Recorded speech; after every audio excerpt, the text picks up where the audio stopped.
Now, boys, sorry, I'm eating breakfast, but I couldn't leave this video alone, bro.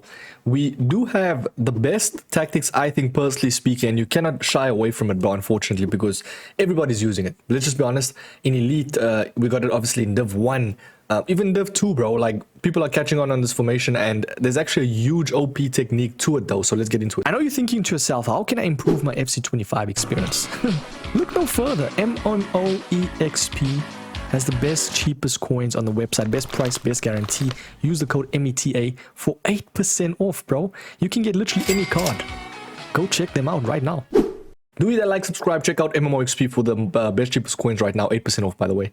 Now, team management, ladies and gentlemen, we've got the code on the screen right there. Don't just copy and paste, see what I actually have to say. And also check the gameplay video in terms of how I utilize this formation now. 4-2-1-3, a lot of people hate it because essentially the two CDMs allows for more defensive approach to the game, especially with how OP attacking AI is and how bad defensive AI is.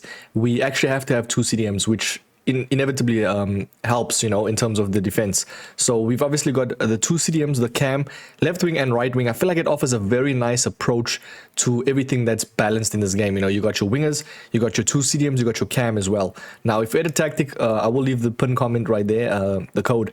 4-2-1-3 build-up style balanced due to the fact that the defensive approach is aggressive. That's basically the main thing about this formation. A couple of people has played around with it, and it's kind of like a ratty tactic, you could call it, because most people are absolutely dreading it, bro. Now, this formation is very naturally defensive, and as well as because I also made it defensive, even more defensive. I'll get into that in a moment, but what I'm trying to say is the defensive approach is 95, bro. Now, what this does is it triggers the offside traps, right? And then it kind of makes them press up the field like very much higher, kind of like a Jurgen Klopp system, you know, in his prime time, where everyone is just completely up the field, bro, and they're just pressing the whole time.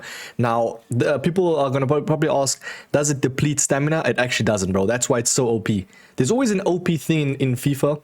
I think last year it was 70, you could call it line height. It was obviously 70 depth. A lot of people use that. You know what I mean? And previous FIFAs, there was that and that. There's always a thing in the code, bro, for some reason. Because EA don't change the code, bro.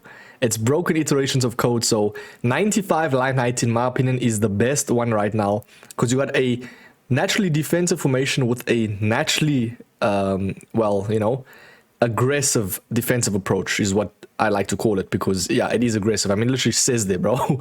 So you got the likes of, especially if you holding RB, R1 on PlayStation and doing the second man press, GG's, bro. Let me just say that, do bear in mind though, with this formation, sometimes your opponents can catch you off guard in terms of like dropping balls over the top.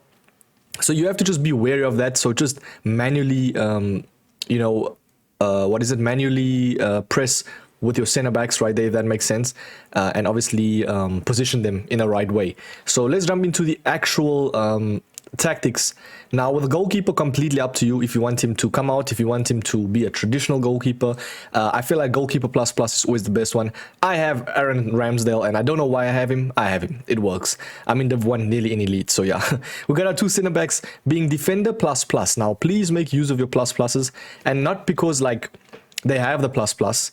Like, let's say, for instance, if Klosterman had stopper plus, don't just go to stopper plus because he has it. No, you got to utilize the one that's good. And if they don't even have the plus, it's not a train smash, but it just basically means they world class in that position. Like for this instance, Klosterman and more are insane in terms of defending. They stay their ground. You don't ever see them being erratic.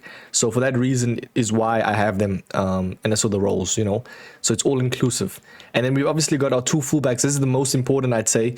Now, I like to push out with my fullbacks, but with this formation, and yeah, it's a very naturally defensive formation, as I said. You actually have them at defend, bro. You have them at fullback and defend. Now, what this does is it actually makes them more compact in terms of the line. You don't see them like coming out, going up the field. They literally just stay back, bro. Like you'll actually see on the graph, Cafu just stays at that right back slot. And if you actually look at how we are playing in game, I mean, look at that, bro. It's basically like you have 6 players in front of the goalkeeper, literally. Like that is too OP, man. it's unfortunately how we have to do it, bro. Especially if you have like a very good opponent, you can always switch to this type of formation. And yeah, we obviously got Klosterman on the same exact thing. Now we've got our 2 CDMs, which is also, I think, very, very important. You got obviously your 1 CDM that is the main ball winner, someone that is very defensive, someone that is amazing in terms of like interceptions. For this instance, I've got Kimmich, which is very, very nice. I actually like this card. It's not completely bad at all. I feel like a lot of the CDMs actually got a little bit buffed. You know, the cards that don't really look that great are looking nice now because a lot of people are using the more defensively inclined CDMs, even if they don't know how to go up in attack. Now, with Joshua Kimmich, he actually is a jack of all trades. So having someone like De Jong is good here, someone that can just defend as well as go up. Not a bad shout, but I think more defensive like a Vieira is the better play. And then having someone like actually De Jong on this side is better. Like in this instance, I've got Hakan Çalhanoğlu, which is the roaming player, but both of them is deep lying because essentially you want them situated all the way back behind your defensive line, even though, and also because you have the 95 aggressive line, you want them at least a little bit back. Like if you actually check on the heat map, both of them are sitting more or less deep, but I think Hakan Çalhanoğlu goes wherever the ball is and kind of acts as that pivot role. So it's a nice balance of a midfield, I'd say. So if you feel like your others, like if you feel like your CDM, this one right here, is not looking too nice in terms of defense, you can always just go for build up. I think a lot of people like that build up one. As you can see, they're situated very compactly together. And yeah, essentially the build up, I feel like it clashes a little bit though. But you can go build up and defend for your other one. A couple of people do that. I like roaming. He acts as kind of like a CDM CM, so it's nice. We've got our Cam being the main man, Waneri. In this position, I'd say the best one is to have a playstyle plus of incisive. Tiki-taka is not bad. I have Waneri on Tiki-taka. It's very nice for that 1-2s. But I think incisive is better because it triggers that like very incisive pass, bro. Cheers, Jeff. It's a very nice, accurate pass. So having something like that is not bad at all. But playmaker and balanced, I think, was the perfect one. You don't also want to have him too on a free roaming vibe, because then you won't see him at the main position. I feel like I've utilized playmaker roaming. I like playmaker roaming as a LCM in a 4-3-3-4. Now with this one, you kind of just want him as the main cam. Now some would actually deem him better as a shadow striker, which is not a bad shout, but the thing is there's no link between the two CDMs. That's the issue when you have him at shadow striker. You can go classic 10, which is not completely bad as well, but yeah, I just like playmaker and he has the plus, so I might as well just utilize it. And it's kind of like a balanced cam, doesn't really do too much, but does enough. That's what I can say. Two wingers for me is always going to be on inside forward, no matter who the wingers are. If they have the plus, I don't really care, bro. I love inside forward. It basically allows them to cut in, finesse, obviously Trivela if they need to. It acts as Ram Lamb, sometimes even LF and RF, if you remember the 4-3-2-1 formation. Now with this one, right, you got Maradona as the Maradona as the right wing. The thing is, I'd say for your more attacking and more like attacking inclined, like very nicely like movement character, use him as the roaming. Trust me, what the roaming does is he goes wherever the ball is. So sometimes Maradona actually goes where the ball is in terms of even shifts over to the left side, bro. Sometimes goes over to the striker. Trust me, inside forward roaming for one of your wingers is a nice one. If you don't really like that and you don't want to clash the players, you can just always have him at balanced inside forward like I have for Bale. Now for the striker, do I need to say anything more, bro? Advanced forward striker, plus, bro. Attack, focus. Come on, bro. That's what you need. You need him there because he's the only one that's going to be centrally inclined to just slot the balls in, bro. Pause. Left, right. The man's going to be very, very clinical. And for me, I have Onana. Let's get into the actual gameplay, bro. I'll showcase this formation. Let's go. Very first team to test this formation out on. To be fair, I've been using this formation. I haven't been playing as much, though. But I've used this formation like for the past 5 games, and let's just say, feast your eyes, bro. Let me just say that. And we scored very first goal. Lovely. We call it in South Africa, Rakata, right there from Waneri to start that, you know, from the corner line. Very nice. Does this guy also have Onana? Fair enough. Beautiful pace. And did you see the main man Maradona came into the line right there? Obviously has... Okay, we do intercept. Hey, then the line height, ladies and gentlemen, I've been saying it. Maradona, oh, red timed as well. Goddamn. But the line height is so OP, man, because it's defensively inclined formation alongside aggressive approach.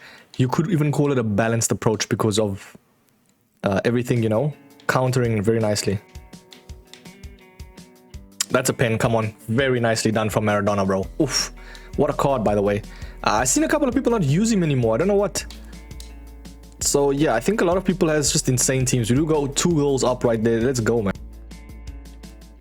And what's so OP is you kind of, like on paper, it makes it seem like the Lineite, they're supposed to basically not have, you know, the players should be like out of position, you know, everyone's gonna like be pressing up the field. No, it basically looks balanced, but there will be a couple of hints where it showcases, yeah, this is 95 Lineite. Do you get me? So there's like hints of aggressiveness, bro, and it just makes it so OP because no one's out of position. Literally, like, look here. Very nice interception from Klosterman, the defender plus coming in clutch. To be fair, that's a normal thing right there. We've got Maradona trying to cut in. Fair enough. Good. Okay, you still got it as well. Ooh, unlucky.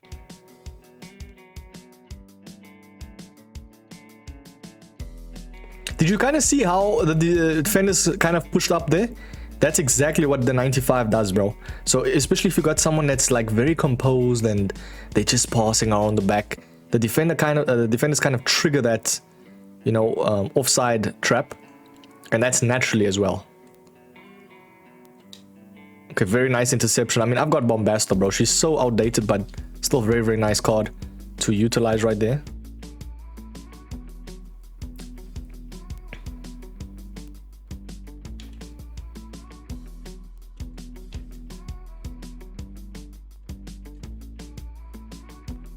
Okay, decent goal from him.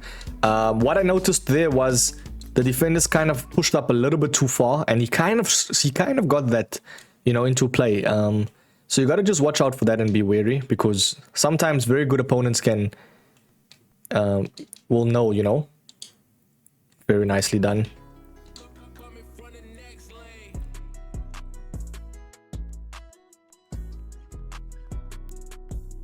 Oh, we did so well right there, man, with the intricate movement and play.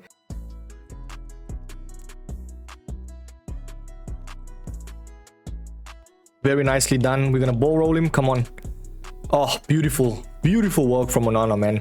Just staying in that like positional striking element, and essentially you don't need like any other striker, bro. Like you don't need a 2-striker formation if you have one that's unlocked, bro, that kind of knows what he's doing. So fair enough, we do go 2 goals up there. Is that onside? Was that onside or was it off? Oh, he actually missed that, so that was onside. Damn.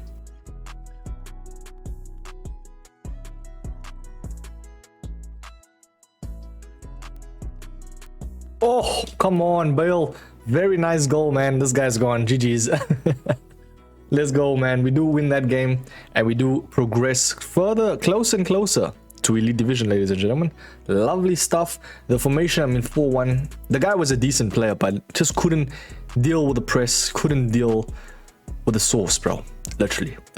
Tell me if you guys will obviously use this formation. It's a little bit ratty, I'll be completely real. Like, it's not fun, man, at the end of the day. Like, you don't want to use the broken tactics. Just use what you think will work, what's fun. You know, even if you utilize your own tactics, it's very fun, because at the end of the day, if you do win from that, it's like, it's your own tactics, you know. It's not just this broken tactics that, excuse me, goddamn, that everyone is using. So yeah, that's going to be the video, ladies and gentlemen. Thank you so much for watching. I'll catch you boys in the next one, man. Peace.